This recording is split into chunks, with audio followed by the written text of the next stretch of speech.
বৈশাখ মাসে যে করণীয়, সেই করণীয় কথা কিছুক্ষণ পরে বলবো। তখন আপনারা জেনে, যারা জানেন তারা তো ভালো, আর যারা জানেন না তারা জেনে আগামীকাল থেকে এইটা উপভোগ করবেন। হরে কৃষ্ণ। আমি কয়টা শ্লোক এগোই, তারপরে বৈশাখের মাহাত্ম্য বলবো আপনাদেরকে। কমিটির চরণ, যারা কমিটির ভদ্রগণ আছে, আমি 10টার ভিতরে শেষ করব, 10টার উপরে যাব না, 10:30 পর্যন্ত চলবো বলেন। তাহলে আমি আপনাদেরকে বলতে পারবো, আমার আজকে যতটুকু আশা আছে তো শর্ট করে আপনাদেরকে বলতে পারবো।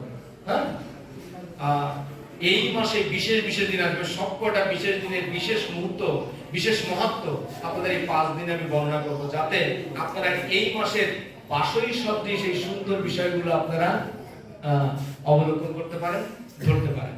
হরে কৃষ্ণ। সকলের গরমে খুব কষ্ট হচ্ছে, ভগবান সকলের গরমকে তুমি শীতল করে দাও। হরে কৃষ্ণ। এবার 12 নম্বর শ্লোক বলছে প্রথম অধ্যায়, তস্য সজ্জনায়ন স্বর্গম কুরু বৃদ্ধ পিতামহ সিংহনাদম বিনাদুচ্চৈ শঙ্খম দাময় প্রভাববন। তবে সেই পিতামহ বৃদ্ধ কুরুপতি হর্ষ উৎপাদনে যাবে কইল স্থির মতি। সিংহনাদে বাজাইল শঙ্খ সেই বীর, উচ্চরব সেই সব অতীব গম্ভীর। কে শঙ্খ বাজাচ্ছে? বৃদ্ধ। কে? কাকে নির্দেশ করছে? হ্যাঁ, বিশ্বদেব। আমাদের ভাগবতমে রামায়ণের যতগুলো চরিত্র আছে, এই একটা চরিত্র বিশেষ। রাবণ অমর হতে চেয়েছে, হিরণ্যকশিপু অমর হতে চেয়েছে, কেউ অমরত্ব পায়নি। বিশ্বদেব এমন কৃপা পেয়েছেন, এমন আশীর্বাদ পেয়েছেন, ইচ্ছা মৃত্যু এটা সম্পূর্ণ আলাদা, আনকমন, যে সে যখন ইচ্ছা করবেন তখন তার মৃত্যু হবে, আর কখনো হবে না। হরে কৃষ্ণ। 36,000 বছর ধ্যান করার পরে হিরণ্যকশিপু ভগবানের কাছে 12,000 বছর ধ্যান করার পরে আসছেন, কি চাও? আমি অমরত্ব চাই। এইটা পাবে না, আর যা পাও তুমি পাবে, আর যা চাও পাবে, মানে এটা আমি এটা ছাড়া আমি চাই না। তাহলে আপনি ফিরে যান, আমি ধ্যান করব, দেখি আপনি কত শক্তি ধরেন, আমার ইচ্ছাকে আপনি প্রাধান্য দেন কিনা। দেখেন ভক্ত কেমন দস্যু, তারপরও ভগবানের সাথে চ্যালেঞ্জ যে আমি এমন আরাধনা করব, এমন প্রার্থনা করব, এমন সেবা করব যে আপনি আমাকে অমরত্ব দিতে বাধ্য হবেন। এই পরে আরো 12,000 বছর তিনি ধ্যান করেছেন, আবার আসছে, আবার একই কথা। ফিরে 36,000 বছর ধ্যান করার পরে যখন আসছে, তখন তিনি আবারও একইভাবে চেয়েছেন। তা ভগবানের চেয়ে বুদ্ধিমান সে বিভিন্ন ভাবে এই আপনার বর প্রার্থনা করেছিল, সেই বর তিনি তাকে দিয়েছিলেন। তা ভেবেছিল যে এই বর আমি পেলে আমাকে কেউ আর মারতে পারবে না, কিন্তু সেই শর্তগুলো মেনে তাকে হত্যা করা হয়েছিল। হরে কৃষ্ণ। আমি ওদিকে যাব, আমি এখানে থাকবো যাতে আমার পাঠটা বিস্তৃত না হয়, সময়ের ভিতরে আমি চলতে পারি। কেউ অমরত্ব পায়নি, কিন্তু বিশ্বদেব তার পিতার কাছ থেকে এই অমরত্ব পেয়েছিল। কিসের জন্য? সে পিতার সুখের জন্য, পিতার সুখের জন্য তিনি প্রতিজ্ঞা করে বসলেন, আমি জীবনে কখনো আমি বিবাহ করব না, আমার সন্তান হবে না, আমি রাজ্য শাসন করব না, আমি হস্তিনাপুরের সেবক হব। এইভাবে তিনি প্রতিজ্ঞা করলেন। হ্যাঁ, বাবার দুঃখ মোচাবার জন্য, কতজন সন্তান আছে বাবার দুঃখ মোচাবার জন্য এরকম প্রতিজ্ঞা করতে পারে? বাবা কাঁদছেন। হ্যাঁ, সত্যবতী বলেছিল যে আমি তোমাকে বিবাহ করব না, কারণ তোমার আগের ঘরের সন্তান আছে। হ্যাঁ, যে সন্তান সেই রাষ্ট্র নায়ক হবে, সেই রাজা হবে, আমি রাজমাতা হতে পারবো না, তাই আমি তোমার সঙ্গে ঘর করতে রাজি নই। তখন বিশ্বদেবের পিতা উনি ফিরে আসলেন, উনি খুব দুঃখ পেলেন, কয়েকদিন খাবার দাবার তেমন গ্রহণ করেন না। বিশ্বদেব তাকে পীড়াপিড়ি করে জানতে পারলেন যে সত্যবতী তার পিতাকে এমন এক সত্য দিয়েছেন, তো এটা কোনো ব্যাপারই না, আমি যাচ্ছি তাকে আনতে। সত্যবতীর কাছে গেলেন, যে বললেন যে মাতা, আপনি আসুন, আপনার সন্তানই এই রাজ্যের রাজা হবে। তো বললো, এটা মুখে বললে তো হবে না, আমাকে প্রমাণ দিতে হবে। তো বলছে, আপনি আমার মায়ের মতো, আপনাকে আমি মায়ের মতো শ্রদ্ধা করব। আমি যদি রাজা হই তাহলে আপনি রাজমাতা হবেন। তখন সত্যবতী বলেছিল, তোমার এই কথার ভিতরে তুমি বলছো আমি মায়ের মতন, কিন্তু মা না। যেখানে মতন শব্দ জড়িত আছে সেটা তো মাতা না। তোমার এই শব্দটাকে সরাতে হবে। তুমি যদি বিবাহ করো তাহলে আমি এই ওই গৃহে যাব। তখন প্রতিজ্ঞা করে বসলেন যে আপনি আসুন, আমি জীবনে কখনো বিবাহ করব না, আমি হস্তিনাপুরের সেবক হব, আমি রাজা হব। এইভাবে সত্যবতী কিন্তু আসুন। পিতা যখন এটা শুনতে পারল যে তার সন্তান তার সুখের জন্য সে বিবাহ করবেন এবং রাজ সিংহাসনে অধিষ্ঠিত হবেন, এত বড় প্রতিজ্ঞা করেছে, তখন পিতা তাকে আশীর্বাদ করলেন, তোমার জীবনে ইচ্ছা মৃত্যু প্রাপ্ত হবে। এই ইচ্ছা মৃত্যু পেয়েও তাকে মৃত্যুবরণ করতে হয়েছে, হয়েছে কিনা? ইচ্ছা মৃত্যু পেয়েও তাকে মৃত্যুবরণ করতে হয়েছে। তাহলে এখানে আমরা যারা আছি আমাদের প্রত্যেককে মৃত্যুবরণ করতে হবে। তাই আমাদের সজাগ এবং সচেতন মৃত্যুর আগে প্রথম দিকেই হতে হবে। আমাদের ধর্মের একটা বাধা, তোমার বয়স হয়নি, তোমার এখন কৃষ্ণ নাম করার দরকার নেই, এই অল্প বয়সে তুমি তিলক কেটে বসছো, এইগুলো বসছো, দেরি আছে। এটা ভয়ঙ্কর কথা, আমাদের এই ধর্মকে পিছিয়ে ফেলানোর কথা। যিনি এটা বলছেন আমাদের ধর্মকে পিছিয়ে ফেলছেন, তিনি ধর্ম সম্পর্কে জানেন না। অন্য ধর্মের ব্যক্তিরা ছোট বয়স থেকে তারা 5 ওয়াক্ত নামাজ পড়ে কেন বলেন? তাহলে আমাদের শিশুদের কি আছে কি না? আছে। 8 থেকে 80 বছর বয়সে সকলের একাদশী থাকা বাধ্যতামূলক। 8 থেকে 80 বছর বয়সে প্রত্যেকের একাদশী থাকতে হবে। প্রত্যেকের একাদশীর দিনে যদি অন্ন ভক্ষণ করে তাকে নরকগামী হতে হবে, শাস্ত্র তাই বলছে। আর একাদশীতে যে পুরস্কার, সেই পুরস্কারের কথা শুনলে তো আপনি বিস্মিত হয়ে যাবেন। গত 2 দিন আগের একাদশীর নাম কি ছিল? বুরুথিনী একাদশী। বুরুথিনী একাদশী, বুরুথিনী শব্দটা যিনি শ্রবণ করবেন, যিনি একবার বলবেন, তার অজস্র পাপ বিনাশ প্রাপ্ত হবে। হরে কৃষ্ণ। শুধুমাত্র বুরুথিনী। ভবিষ্যতের পুরাণে কৃষ্ণ সংবাদে যুধিষ্ঠির মহারাজকে এই বুরুথিনী একাদশীর মাহাত্ম্য বলেছেন। বুরুথিনী একাদশী যারা পালন করবে তারা সৌভাগ্যবান হবে। দুর্ভাগ্যবতী মহিলা তিনি সৌভাগ্যবান হবে। হ্যাঁ, সর্ব পাপ বিনাশ প্রাপ্ত হবে এবং তিনি অর্থ, বিত্ত, ধনে, বৈভবে পরবর্তী জন্মে এগুলো পাবেন একটা মাত্র বুরুথিনী একাদশী পালন করবেন। বুরুথিনী একাদশীর মহাত্ম্যে বলা আছে, অশ্বদান অপেক্ষা গজদান শ্রেষ্ঠ, গজদান অপেক্ষা ভূমিদান শ্রেষ্ঠ, ভূমিদান অপেক্ষা তিলদান শ্রেষ্ঠ, তিলদান অপেক্ষা স্বর্ণদান শ্রেষ্ঠ, স্বর্ণদান অপেক্ষা অন্নদান শ্রেষ্ঠ, অন্নদানের সঙ্গে কন্যাদানের সঙ্গে তুলনা করা হয়েছে। এই সকল দানের থেকে শ্রেষ্ঠ হলো বিদ্যাদান। কোন বিদ্যা? যে বিদ্যা ভগবানের জ্ঞানকে প্রসারিত করে, যে বিদ্যা আমাকে অনন্তকালের মুক্তি এনে দেয়, সেই বিদ্যা। এই জ্ঞান যে দেয়, এই সকল দানের থেকে ওই বিদ্যাদান শ্রেষ্ঠ। এই বিদ্যাদান দানের থেকেও শ্রেষ্ঠ যে বুরুথিনী একাদশী পালন করে। হরি বল। তাহলে আপনারা এই যে একাদশী যারা পালন করেছেন, এই একাদশীর মহত্বে এই কথাগুলো বর্ণনা করা আছে। বুরুথিনী একাদশীর মাহাত্ম্য যারা শ্রবণ করবে, এই যে আমি বলছি, এই কথাগুলো যারা শ্রবণ করবে তাদের অশ্বমেধ যজ্ঞের ফল প্রাপ্ত হবেন। হরে কৃষ্ণ। তাহলে আপনি একাদশী থাকবেন না? বলেন। এই বছরের শ্রেষ্ঠ একাদশীর ভিতরে এই বুরুথিনী একটা। আরো 2টো একাদশী আসছে বিশেষ, 3 বছর পরে সেই একাদশী আসবে। এই একাদশী যারা পালন করবে তাদের বিশেষ ফল প্রাপ্ত হবে।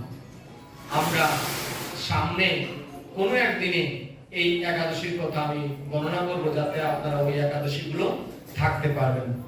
হরে কৃষ্ণ। আসুন আমরা সামনের দিকে যাই। তত সংঘর্ষ ভেষ চ আনক সহসৈভা হনস্ত শব্দ স্তম্ভ মূল হবম। শুনি সেই শত্রুরা যত শঙ্খ ভেরি গম পনপান বাদিল সত্তরি, সহসা উঠিল সেই বাণের ঝংটঙ্কার, তুমুল হইল শব্দ বহুল অপার। তারপর শঙ্খ ভেরি পন আন ঢাক গম সিংহা সমূহ হঠাৎ একত্রে ধ্বনিত হয়ে এক তুমুল শব্দের সৃষ্টি হলো।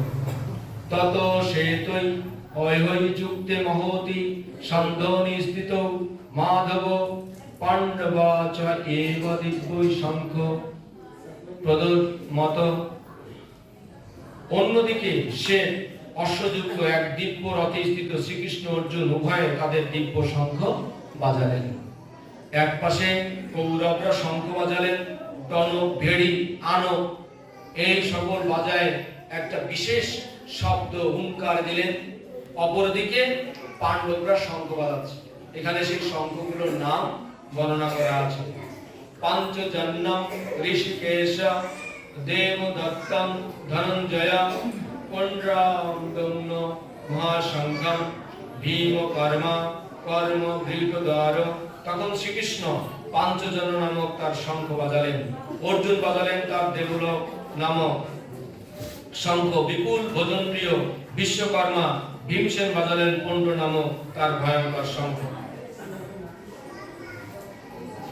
অনন্ত বিজয়ম কুন্তি পুত্র যুধিষ্ঠির নকুল সহদেব চ মণি পুষ্পকৌ কাশ্যপ চ পরমেশ্বর শিখণ্ডী চ ধৃষ্টদ্যুম্ন বিরাট চ সাত্যকী চ অপরাজিত ধ্রুপদ দ্রৌপদেয় চ সর্বস্ব পদে সুভদ্র চ মহাবাহু শঙ্খন দম্ন পৃথক পৃথক। কুন্তি পুত্র মহারাজ যুধিষ্ঠির অনন্ত বিজয় নামক শঙ্খ বাজালেন এবং নকুল ও সহদেব বাজালেন সুঘোষ ও মণিপুষ্পক নামক শঙ্খ। হে মহারাজ, তখন মহান ধনুর্ধর কাশীরাজ, প্রবল যোদ্ধা শিখণ্ডী, ধৃষ্টদ্যুম্ন, বিরাট, অপরাজিত সাত্যকী, ধ্রুপদ, ধ্রুপদীর পুত্রগণ, সুভদ্রা, মহাবলবান পুত্র এবং অন্য সকলে তাদের নিজ নিজ পৃথক পৃথক শঙ্খ বাজালেন। সঘোষ ডাক্তরষ্ট্রণম হৃদয়ানি বদরয় নব চ পৃথিবীং চ এব তুমুল অভ্যনুদায়ম। সে শব্দ ভাঙ্গিল ধার্তরাষ্ট্রগণে, আকাশ ভেদিল পৃথ্বী কাঁপিল সগণে। শঙ্খ নিনাদের সেই প্রচন্ড শব্দ আকাশ ও পৃথিবী প্রতিধ্বনিত করে ধৃতরাষ্ট্রের পুত্রদের হৃদয় বিদরিত করতে লাগলো। অথ ব্যবস্থিতান দৃষ্টা ধার্তরাষ্ট্রান কপিধ্বজ প্রবৃত্তে শাস্ত্র সম্পাদে ধনুকুদম্য পাণ্ডব ঋষিকেশম তদা বাক্যম ইদম অহমহি পথে। সেই সময় পাণ্ডপুত্র অর্জুন হনুমান চিহ্নিত পতাকা শোভিত রথে অধিষ্ঠিত হয়ে তার ধনুক তুলে নিয়ে স্বর্ণ নিক্ষেপ করতে প্রস্তুত হলেন। হে মহারাজ ধৃতরাষ্ট্র, পুত্রদের সমসজ্জা বিন্যস্ত দেখে অর্জুন তখন শ্রীকৃষ্ণকে এই কথাগুলি বললেন। এবার অর্জুন শ্রীকৃষ্ণকে বলছেন, এই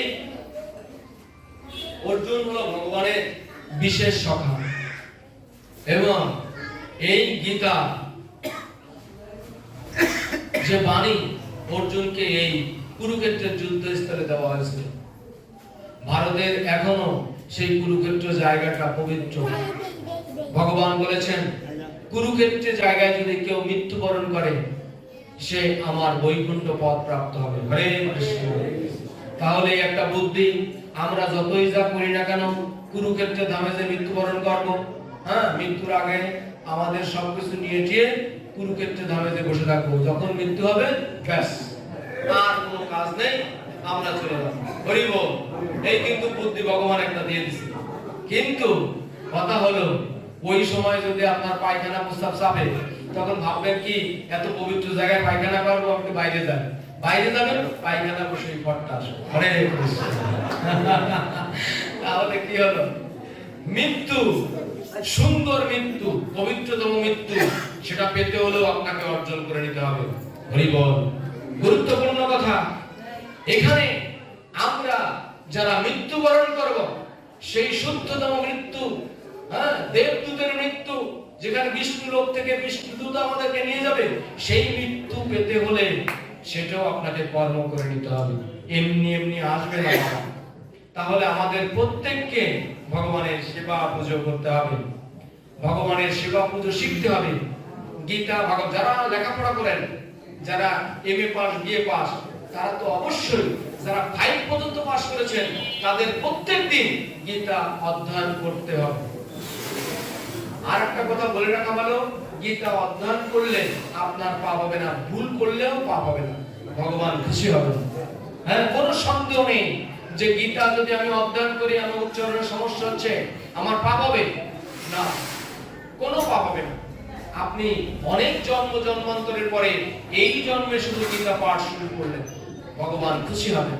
তাই এখানে যারা যুবকরা আছেন, হ্যাঁ, স্টুডেন্ট আছে, তারা সহ সকলে গীতা পাঠ অধ্যয়ন করবেন।